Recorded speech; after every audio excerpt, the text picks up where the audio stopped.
All right, so I'm going to start this video because if I don't, it'll never happen. I have researched this topic pretty extensively, but I feel like I've barely scratched the surface in a way. So bear with me because this might be a continuing topic.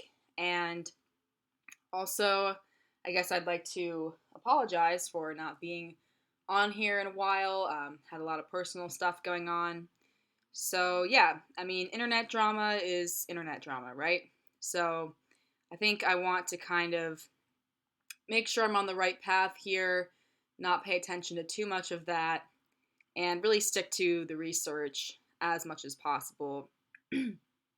So, to start off, I'd like to read an excerpt from a book called Delivering Happiness: A Path to Profits, Passion, and Purpose. And this book is basically about the story of Zappos, the shoe brand, right? Okay, so here's an excerpt entitled Your Culture is Your Brand. Building a brand today is very different from building a brand 50 years ago. It used to be that a few people got together in a room, decided what the brand positioning was going to be, and then spent a lot of money buying advertising, telling people what their brand was. And if you were able to spend enough money, then you were able to build your brand. It's a very different world today. With the internet connecting everything together, companies are becoming more and more transparent whether they like it or not. An unhappy customer or a disgruntled employee can blog about a bad experience with the company, and the story can spread like wildfire by email or with tools like Twitter. The good news is that the reverse is true as well. A great experience with a company can be read by millions of people almost instantaneously as well. The fundamental problem is that you can't possibly anticipate every possible touchpoint that can influence the perception of your company's brand. Okay, and then I want to quickly mention that Zappos was purchased by Amazon, and that's going to become relevant later. So stay tuned. Okay, so let's get started. I'm going to open up this video from Alison McDowell where she mentioned something that I was talking about on Twitter. Yeah. So on the positive side of social media, a couple days ago, someone brought to my attention a concept called sociocracy, which I was not aware of. I'm somewhat informed about communitarianism and technocracy and utopian socialism, but sociocracy was a new one for me. It's not technocracy and it's not communitarianism, but it's the idea of collective governance and sort of circles. Actually, it's interesting because I don't even think the people running these organizations understand the origins of all of this. And so I was looking at Sociocracy. It has a center. It's in a bunch of different countries. I think in the U.S., it's being coordinated through a small organization in Amherst, Massachusetts. So again, we're back to sort of Massachusetts liberalism. But what caught my eye was that the individual who is behind sort of promoting sociocracy at a global level is actually Dutch, and his name was Gerhard Endenberg, and he was an engineer. So his family was an electrical engineering company in the Netherlands, and he was actually a Quaker. So this feeds into the link with Kenneth Boulding and economics as capitalist economics as a moral science, the idea that you can bake your values into an economic system and engineer it, which is very much in alignment with ESG impact investing, and that he himself, Endenberg, was the idea of sociocracy was actually initially conceptualized by a French philosopher named Auguste Comte. And he was a philosopher who advanced the idea of positivism. And the idea of positivism is very important, in my opinion, because in order for us to advance with a cybernetically engineered world society, you need to advance on the idea that anything that cannot be measured or examined through logic or perceived of through our senses has to be off the table. And so his idea was to remove anything mystical, anything theological, anything that couldn't be run through the mill of logic had to be off the table. And that is necessary in order to proceed with an engineered social construct.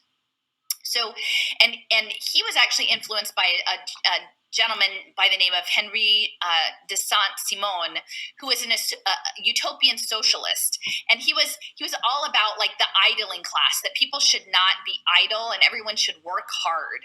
And so there's this sort of the Protestant work ethic built into that, and that through hard work that we would evolve as a society. The idea of sociocultural evolution, that we would go from being sort of base human beings to ever more consciously aware and uplifted, which corresponds with the World Brain Program and the idea that we become human plus and live in a cybernetic electrical consciousness.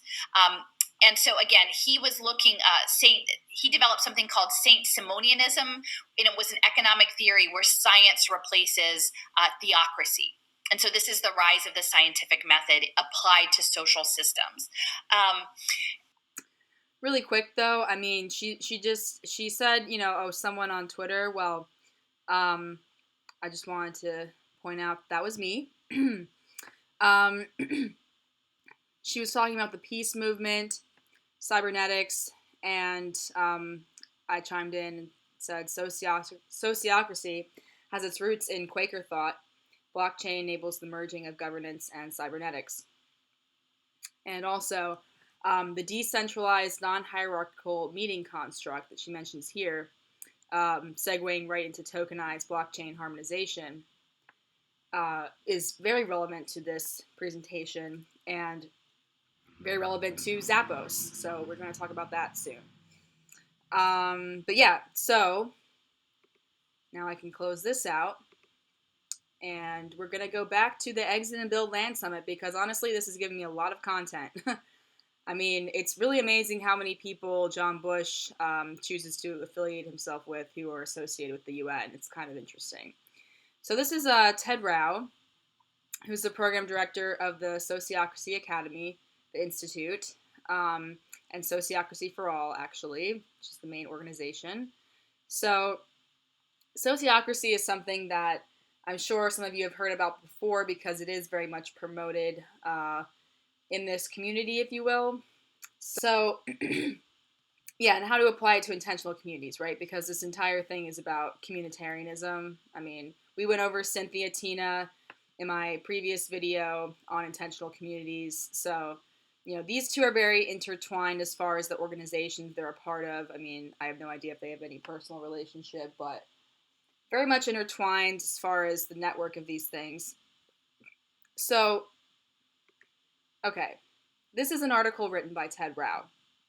Collective impact based on equality and autonomy. First thing I see is Agenda 2030 for Sustainable Development. It's like, I don't know if John Bush does any vetting for his speakers, or again, if he's like willfully ignorant, or if he agrees with this shit and is just pretending otherwise. It's really unclear. Anyways, let's see. Achieving this goal, that complex, is only possible with a structure that is responsive and dynamic. Okay, these are two key words. This is like the name in the game of cybernetics, okay? Using electrical engineering concepts to to engineer humanity and communities, okay? So in order to create that responsive feedback mechanism, you need like a structure that allows for that feedback, okay? And that's kind of what sociocracy is about. And again, you might not view any of this as a bad thing. I don't know exactly where I sit with it. I just think that there's certain things about it that are kind of shady. So if we are heading to a society that will be based on blockchain and so forth, I think at the very least what we can do is try to put our stake in it and try and figure out maybe what are going to be the potential pitfalls of this system and how can we be aware of that in advance, at the very least, if it's even something we want to undertake at all. Okay, that's kind of the point of this video. Like, I'm not here to just blanket dismiss everything and say that all of this is terrible and we should be afraid of it. I don't want anyone to be afraid. I don't aim to spread fear, only knowledge, okay? Only research. So you make of it what you will. But this is not a good sign, in my opinion. Agenda 2030, I mean, in so many ways, we've become aware of how much of a lie it is, that it's all about sustainable growth and so forth. All right, caveat aside, let's move on. The collective impact framework is a way to address systemic issues that require collaboration between different stakeholders. This could be improving school lunches in a state, requiring producers, towns, districts, and schools and school administration, NGOs, and other associations to work together. The same is certainly true to achieve any of the Agenda 2030 Sustainable Development Goals, as they span domains with very many diverse stakeholders. Okay. So, this article aims to suggest how this could be supported by a structure inspired by sociocracy. Sociocracy, aka dynamic governance, is an egalitarian governance system optimized, it's just funny how they use terms like that, for effectiveness through decentralized authority and for the principle of transparency and consideration of all voices and all stakeholders. The principles borrowed from sociocracy are consent decision-making, decentralized authority in small teams, the distinction between decision makers and input givers, linking of teams, aka circles, inclusion of all stakeholder voices, focus on measurement, and continuous improvement. Okay, yeah, this is the cybernetics angle, right? We have to measure everything, we have to track everything, and we have to continuously improve. So the positivism thing that Allison was discussing, right? And just to give you an idea of what this looks like, I'm going to pull up, hold on, where is this image? I'm going to pull up this image because this will give you a better idea of how it's structured. Okay, so it's a series of interlocking circles. Now, notably, there is still a central hub in between.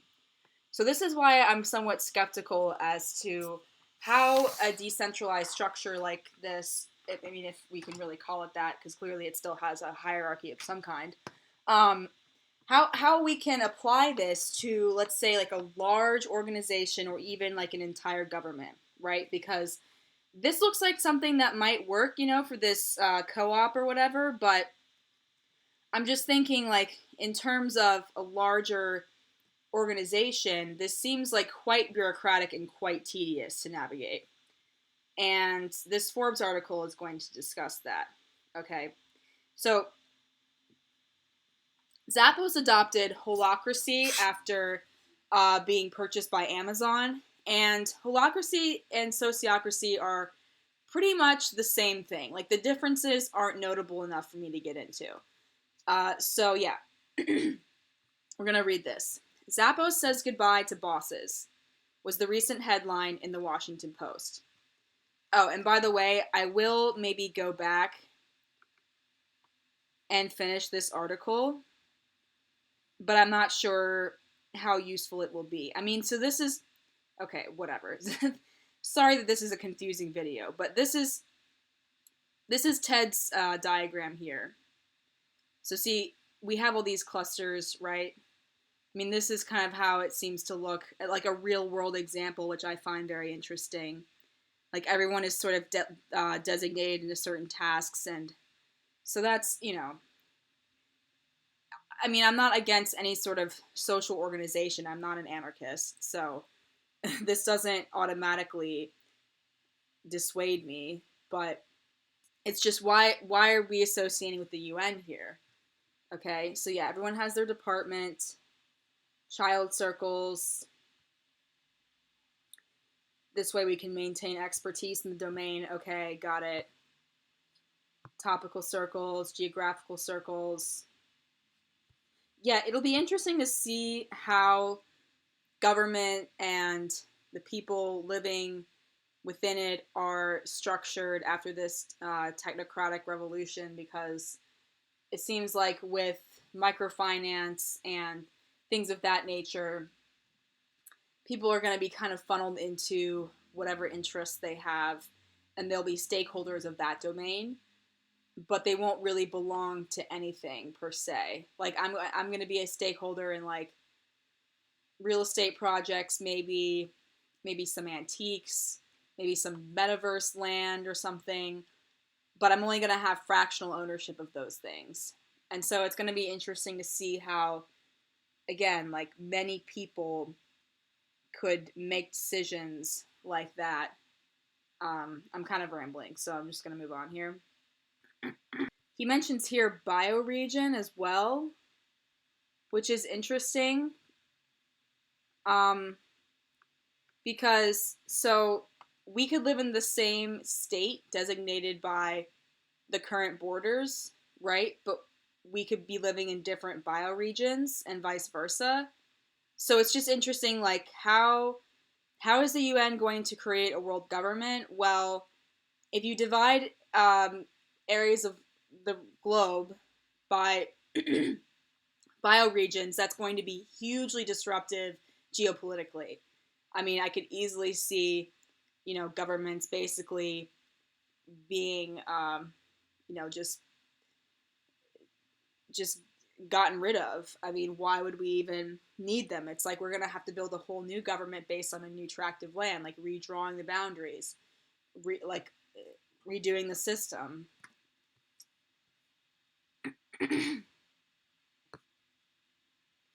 So this article isn't super interesting. I'm just trying to find like highlights here if there's anything else we should look at. So this is something I find interesting. Sociocratic circles make decisions by consent. Different from a unanimous decision, sometimes practicing consensus decision making, a consent decision doesn't require every circle member to agree with the proposal. The only requirement for consent is that there not be an objection. An objection expresses a concern that the aim of the circle might not be achieved when the proposal in question is approved. Different from majority vote, this means that no dissenting voice with good reasons can be ignored. If a proposal harms the aim for some, for example, in one region or on one topic, their concern needs to be listened to and the needs need to be addressed. Entering a process in the consciousness that any final decision will be made by consent invites listening, as everyone knows that the final decision will have to work for everyone. Invites creative thinking and can, if practiced well, invite experimentation, as proposals cannot be blocked or voted down without good reason. In sociocracy, any roles are also filled by consent. That means that if a circle selects their convener or the delegate to the parent circle, as well as the fundraising officer or facilitator, any person filling this role will need everyone's consent. This means two things. Divisive behavior that is rewarded in a system of majority vote is not rewarded, but an integrative and inclusive mindset is.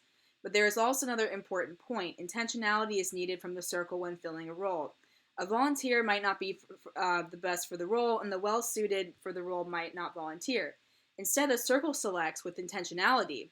On the basis of self-defined criteria and by consent, i.e. with no objections, the person who is going to fill a role for a defined time frame. This not only improves performance, it also changes culture to promote responsibility, intentionality, and inclusive mindsets. We can only overcome unsustainable practices when we adopt more sustainable mindsets. We can only heal the world when we heal our own groups. This is important. The consistent way of measuring and collecting data are best defined on a broad circle level in the topical structure. It will, quote, trickle down as a recommendation for each circle working on gathering data. The general circle of the topical structure, together with its advisory board, will serve as the backbone of organization. There needs to be enough funding to support attention and accountability among the people filling those roles. So again, it's kind of hard to tell, really, I mean, if this was like a larger organization, how it wouldn't, he used the word trickle down. I mean, trickle down economics, we've heard this language before. It's really not non-hierarchical in any way. It's kind of the opposite. So, and it's all about, again, these feedback loops and collecting and measuring data. So it's basically like the central circle just has access to everyone's data, everyone who's participating in this, right? So yeah, I mean, the graph, it's kind of deceptive in that way. Like it's not a pyramid, but it is deceptive because, I mean, this is kind of like what they want you to think, right? This is how it's going to work. I mean, these four people are all still answering to this person.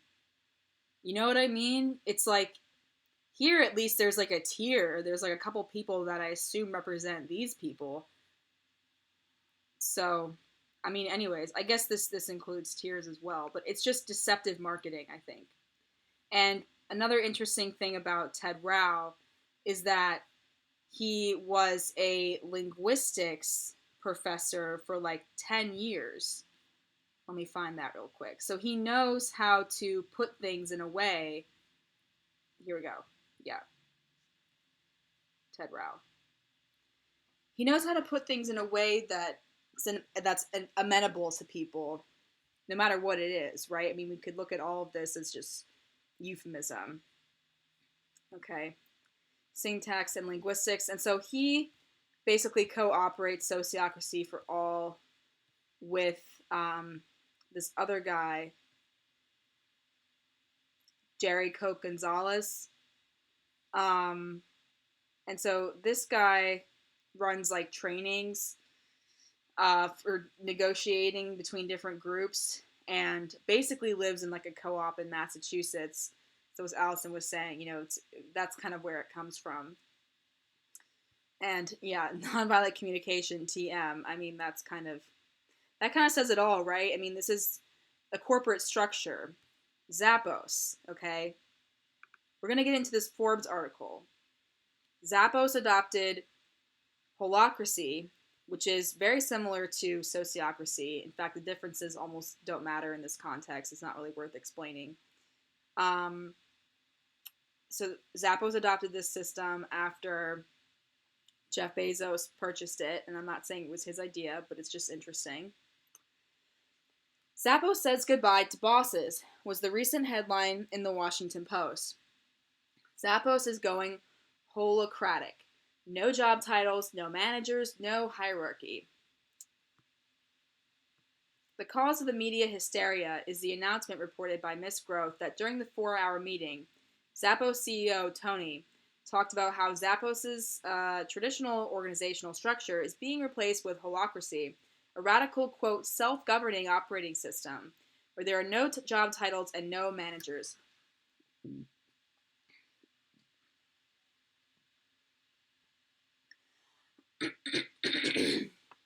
Excuse me.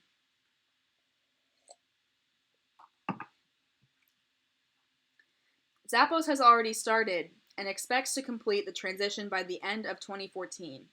The fact that it is Zappos that is doing this, a firm that has been hailed by some as a model organization of the future, means that the announcement must be news of some kind. But what? The hysteria is based on some misunderstandings. First misunderstanding. Holacracy is non-hierarchical.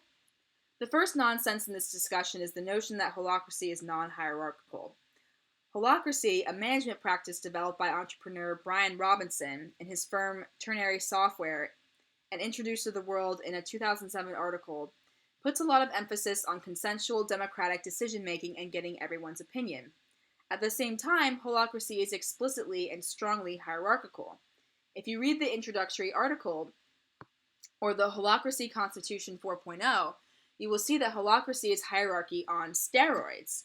The hierarchy is spelled out in more detail than in any conventional organization you have ever seen. Basically, in holacracy, there's a hierarchy of circles, which are to be run according to detailed democratic procedures. At the same time, each circle operates within the hierarchy. Each higher circle tells its lower circle, or circles, what its purpose is and what is expected of it.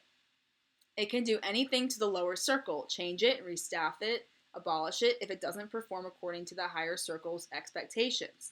The word customer, or a reference to any feedback mechanism from the customer, don't appear even once in the holacracy constitution. So that's very interesting because Zappos also promotes itself as being very customer focused. And yeah, in this section entitled Your Culture is Your Brand, written in this book about Zappos, what it describes is that customer service is the forefront of the brand. So that's just interesting, isn't it? I mean, again, it becomes appealing to think, okay, like, we're being customer focused. We're not trying to sell we're not going to try and sell something to someone who doesn't want it. It's going to be the opposite. We're going to figure out what people want, and then we're going to sell it to them. Okay? And I mean, that makes sense from a business perspective, but it really ties in nicely with these feedback loops. So we're going to figure out what people are doing on the lowest levels of this organization, and then we'll be able to engineer them basically how we want. So, with that in mind,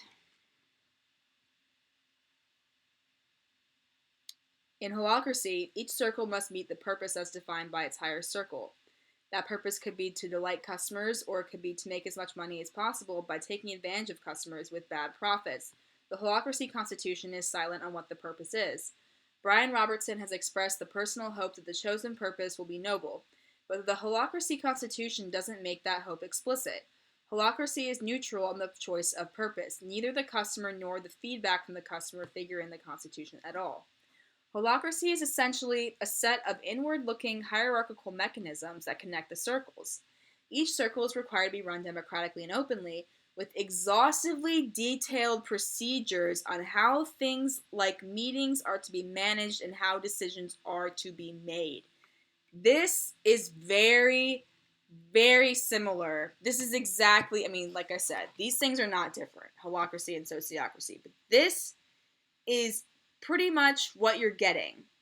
From my assessment of sociocracy, there's exhaustively detailed procedures on how things are managed and how decisions are to be made. I mean, really, think about how exhausting this would be to manage on the corporate level. Like, how many people work for Zappos? I don't know, 500? Like, this is probably what, like 40 people?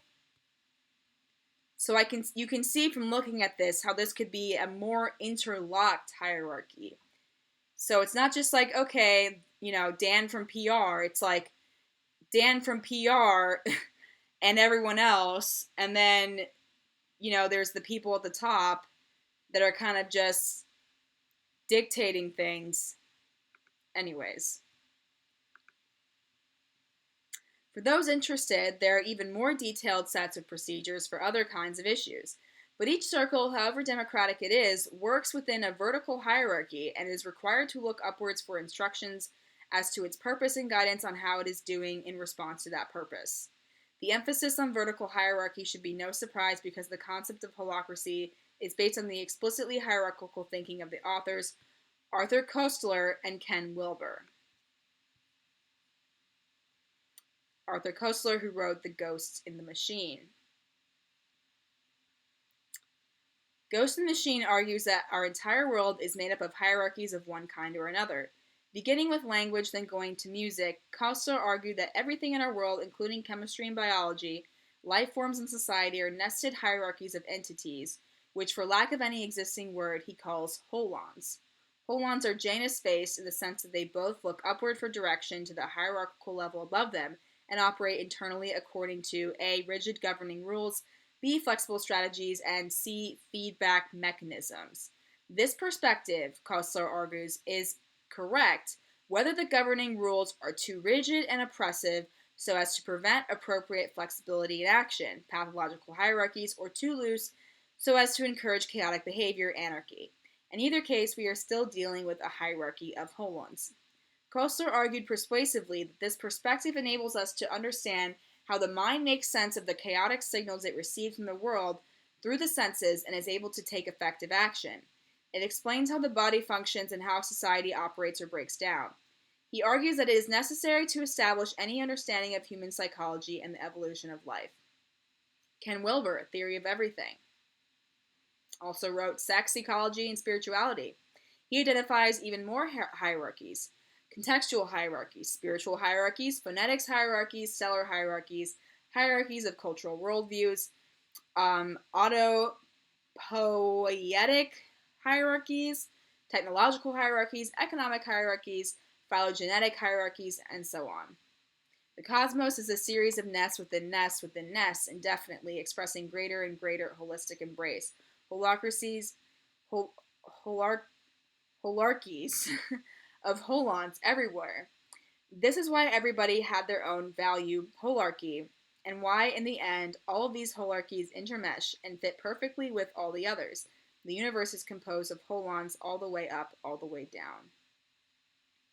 Because the word hierarchy had come to be associated with oppressive, pathological hierarchies, Koestler hesitantly coined the term holarchy to describe value-neutral hierarchies. Wilbur adopted the term while making explicit that holarchy and hierarchy are synonyms to be used interchangeably. Neither holon nor holarchy contain any implication that they are self-governing or democratic, except to the extent that each holon must work within its governing rules, whatever they happen to be. A holarchy might be a rigid autocracy or a consensual democracy. It is still a holon within a holarchy. A holacracy is an organization developed from the perspective of holarchic thinking and inspired by consensual democratic values. Second misunderstanding. No managers in holacracy.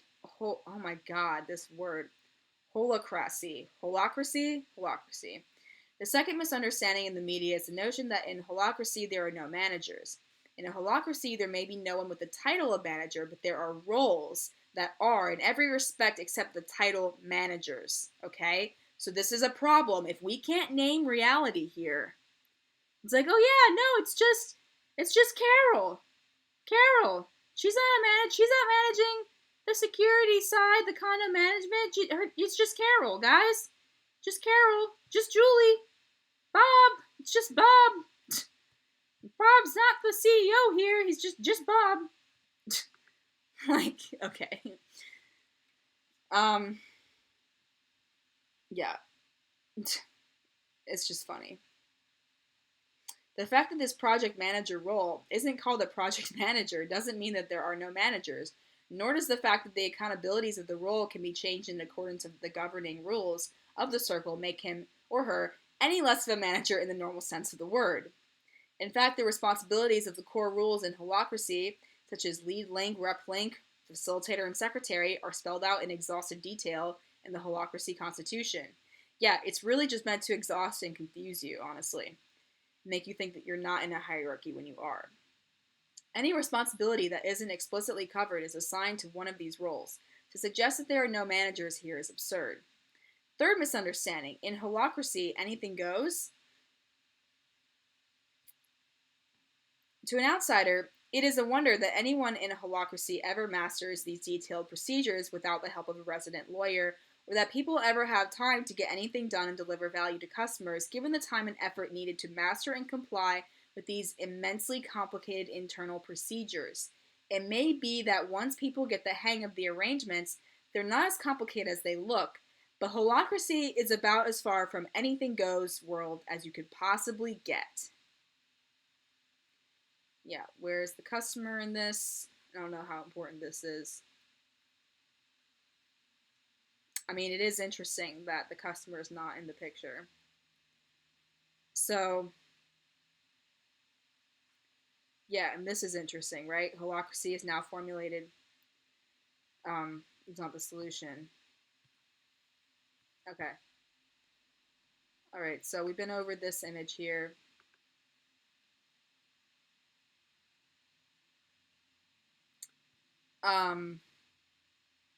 I just want to say, I believe this is just something I thought of. I believe one of the reasons why this whole focus on diversity and minorities and so forth in the last few decades is because, if you'll remember, when Ted was describing sociocracy to us, it's consent-based decision-making. So let's say you have a group of people and 4 of them are very similar, I guess, in their lifestyle, maybe their upbringing and so forth, and one of them is a little bit different. You'd probably want to target the one that's a little bit different and maybe give them a sense of power of some kind over the majority, because everyone's voice is heard, right? That's the whole point. Consensus doesn't matter anymore. So it's almost like, I mean, it says, oh yeah, this system It's going to be great. It's not going to incentivize hierarchical behavior because it's not majority rule. But really, I mean, majority rule usually, when like actually practiced, um, is pretty representative of a group of people, right? But then in this system, you're like hyper focusing on people sort of on the fringes and what their ideas are. So if you're in the middle circle here, you can kind of manipulate. If you have the ability to manipulate their ideas, that could become very powerful for engineering these circles according to your liking. That's just a thought I had. And Cynthia Tina here, once again, this is her blog. If we remember her from the Exit and Build Land Summit, she has this article called Centering the Margins, Diversity and Inclusion in Intentional Communities. And intentional communities are really, they're obviously built for adopting sociocracy, right? So she's talking about this woman who wants to dismantle systems of oppression, makes the link between racism and one of humanity's most pressing challenges, climate disruption. So, yeah, I think climate disruption may be the Trojan horse as far as adopting these systems goes. And also, again, like addressing racism. I mean, no one's going to deny, I'm not going to deny that racism doesn't exist. I mean, that racism exists. But I'm also going to be wary of people using it for their own purposes, right? So again, it's like you have a group of people, 4 of them are white, 1 of them is black, and you want to be able to control that circle. It's a lot harder to affect 4 people's decisions or interests than it is to affect 1 person's, right? If you only have to change 1 person's mind versus 4 people, you might want to target that person. That's kind of speculative, but it makes sense, doesn't it? I mean, let me know what you think. Can intentional communities help us understand ways to shift out of systems of oppression? So again, this whole thing is being billed as non-oppressive. This is what we need to do, right? We need to build intentional communities. And we're going to use sociocracy as a governance system. And this is kind of what Ted gets into in this article, the myth of natural flow. Why we can't pretend that just talking will not be oppressive. And so this is kind of like the foundation of cybernetics in a way, where it's like human beings are just flawed and are always going to be oppressive, and we need this technology and we need these systems in order to make us right. And I'm not even saying that's wrong, but that's the attitude and we need to be aware of it. Okay.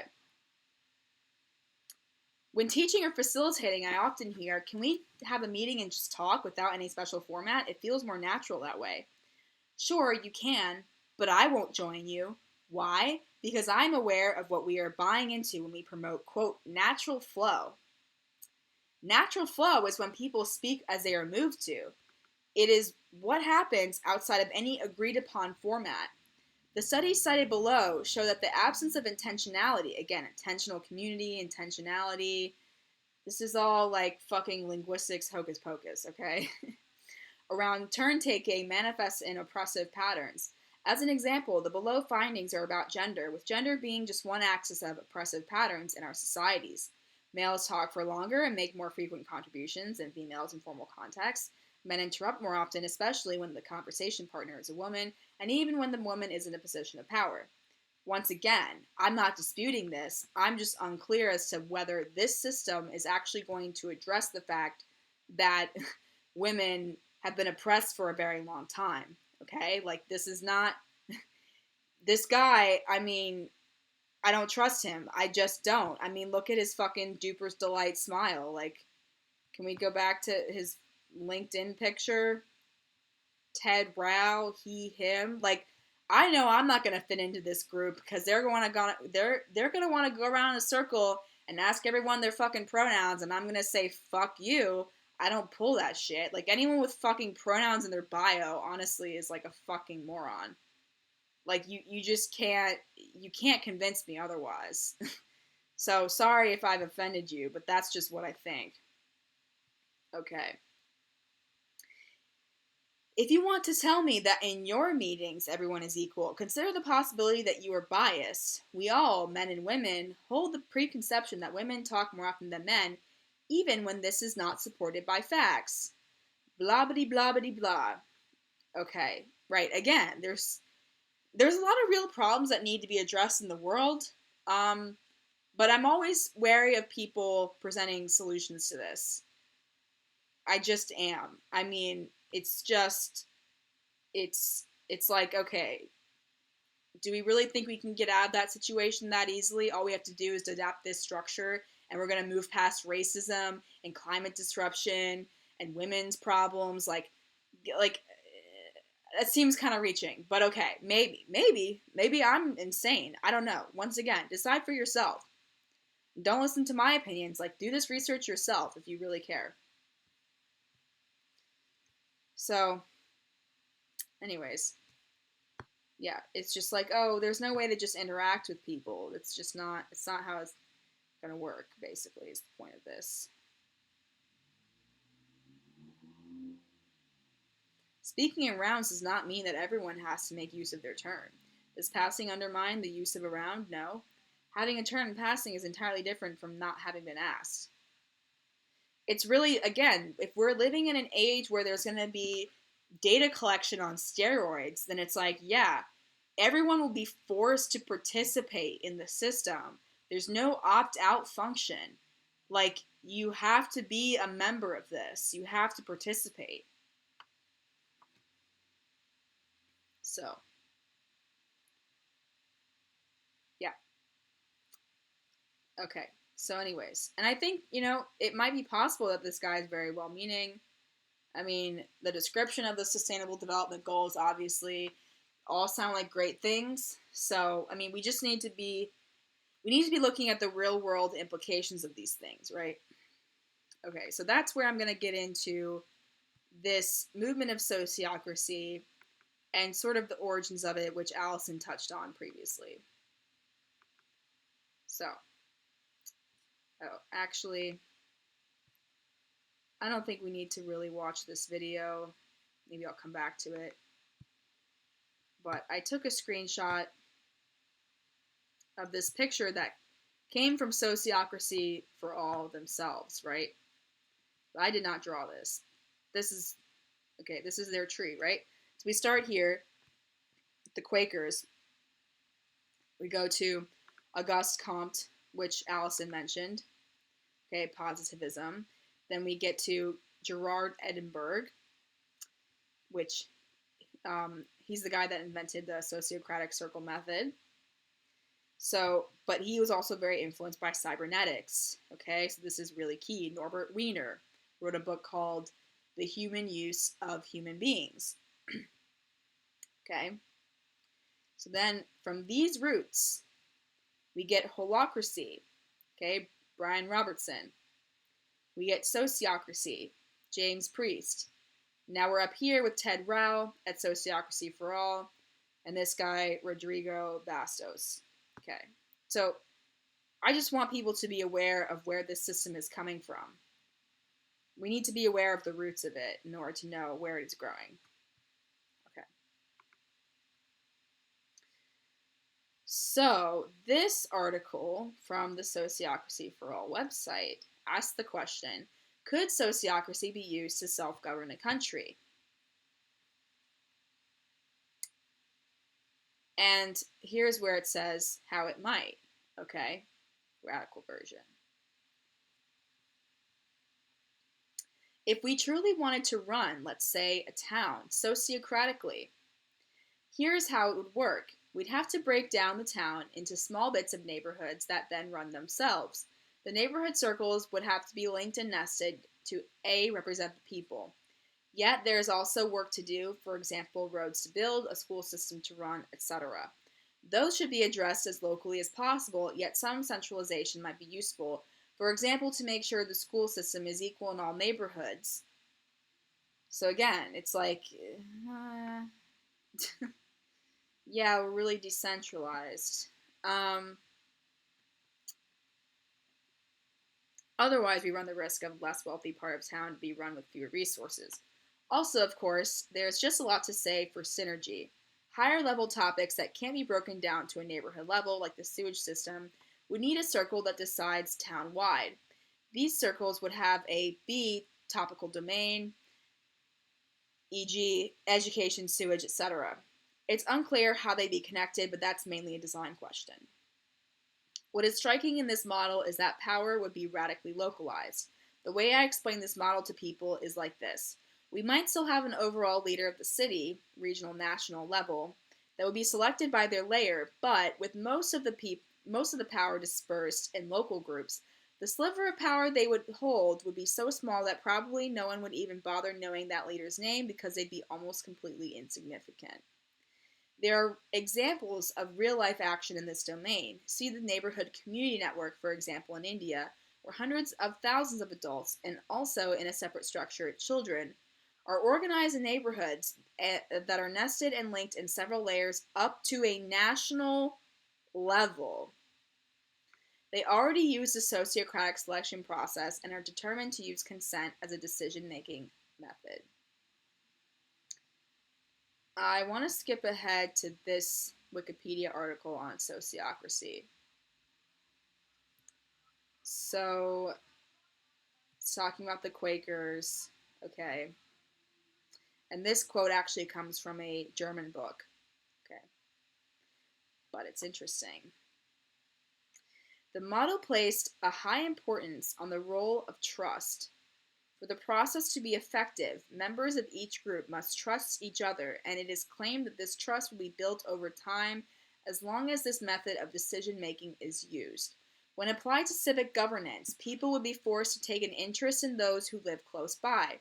Only when people had learned to apply this method in their neighborhoods could the next higher level of sociocratic governance be established.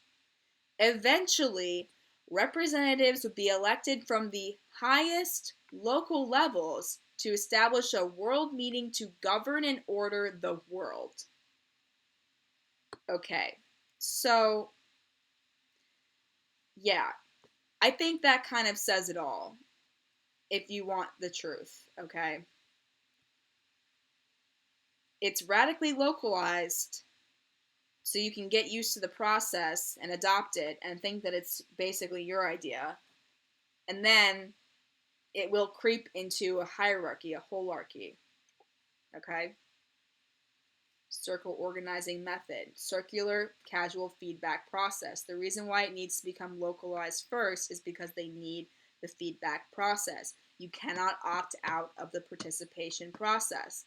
And this might be a good thing in some ways, but again, I think it probably has to do with harvesting data. So we'll see. I don't want to alarm anyone, but that's a pretty damning quote. World meeting to govern and order the world.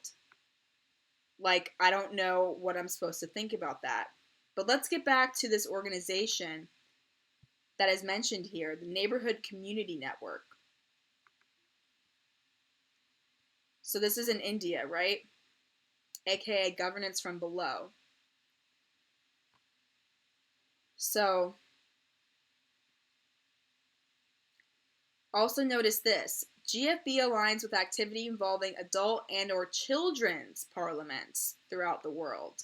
This idea that children could have their own parliament is terrifying.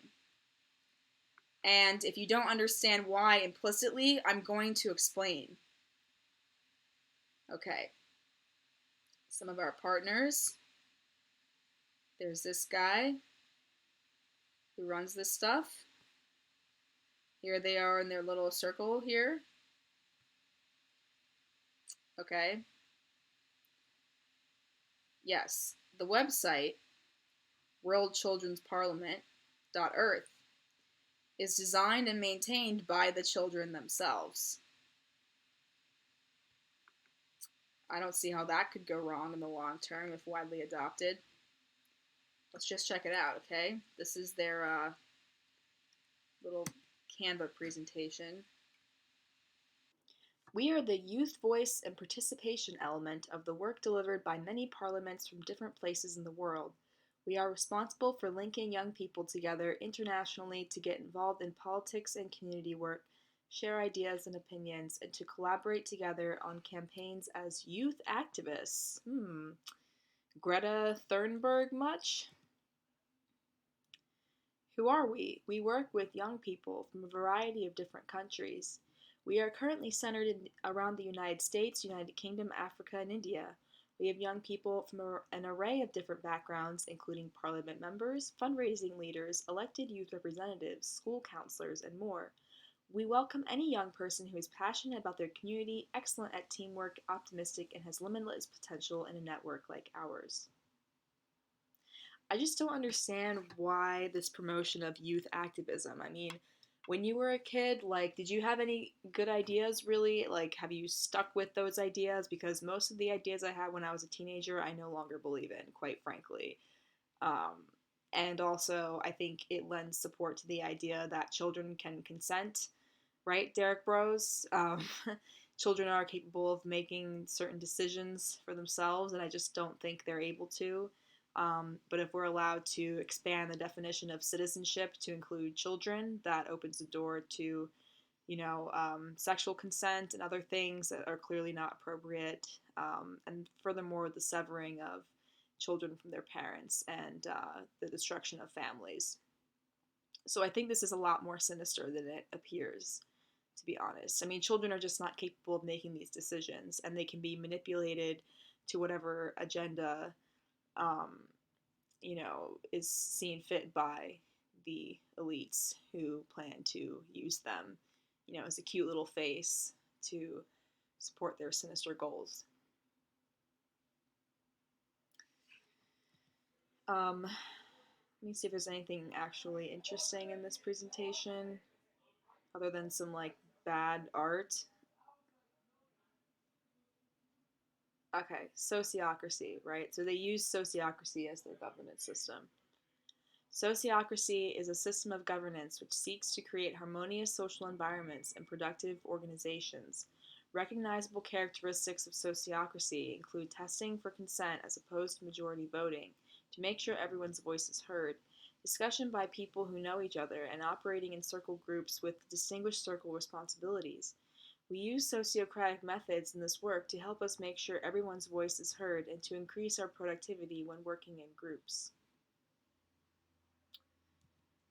So that's another thing, actually, really quick about sociocracy is that it's promoted to children specifically. Let me just, on the fly here, pull up their website so you can see.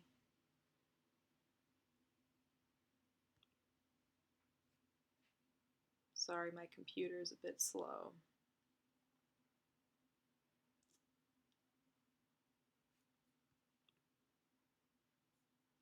In the meantime, yeah, so this is the purpose, right? To see that the voices and opinions of children are heard and recognized globally. It's like, again, opinions of children. Like, do children really have any sound opinions? Empowering ourselves as children into organizing and participating actively in innovative activities, research, global events, leadership, and community. And you could argue, like, it's great to have children get involved in certain projects, um, but I think it just needs to be made clear, like the limitations, okay? And I think the limitations are not necessarily clear. And clearly, there's also adult collaborators. So, what is the definition of a children's parliament per se, right? And like, what age would they have to be? I mean, are they teenagers? Like, this doesn't really distinguish, the age group. Certainly, anyone younger than a teenager probably can't make sense of larger global issues, right? Um, yeah, I mean, they work with a variety of children, adults, and child experts.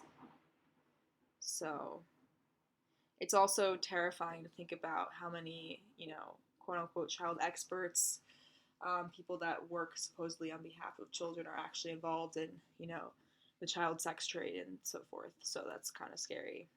Again, sustainable development goals. Yeah, using sociocratic and neighborocratic methods to strengthen our children's participatory activities. It's weird shit, man. It's just weird. Like, does anyone else just think this is just strange? Like, quality focused, whatever. I mean, that's great, but, Children are not the same as adults. Let's not pretend here. Okay, let's go to the books section. It's really just the OBS software. It just makes my computer like way slower than it normally is when I'm recording something. So this is like one of the books that they promote to children. Again, I'm just skeptical of things that they promote to children. I'm like, why? Like, why do you have to sell it to them like that? Let them make their own decisions when they're adults. Don't try to like brainwash them. It's like harmonious decisions.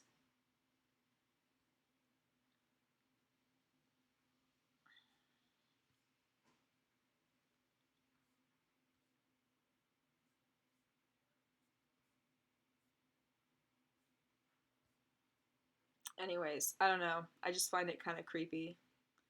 I just don't think this is necessary. We shouldn't pretend that this adult is not in a position of power over these children, as they should be. Okay, so I just want to wrap up with one more thing because I'm going to get into part 2 of this video, which is sort of the techno-fascist overlay for this whole thing. But before we get into that, I just want to bring up this lady, Elise M. Boulding, and I will credit Allison for bringing her up on Twitter. She was a Quaker sociologist and author credited as a major contributor to creating the academic discipline of peace and conflict studies. Okay, she's Quaker. Her written works span several decades and range from discussion of family as a foundation for peace to Quaker spirituality to reinventing the international global culture. Okay, so now we're going to go here, building a global civic culture, which Boulding offers as a holistic first step towards solving international conflicts. She envisions a global civic culture as not simply made of nation states, but a global community of human beings. Human beings. Okay.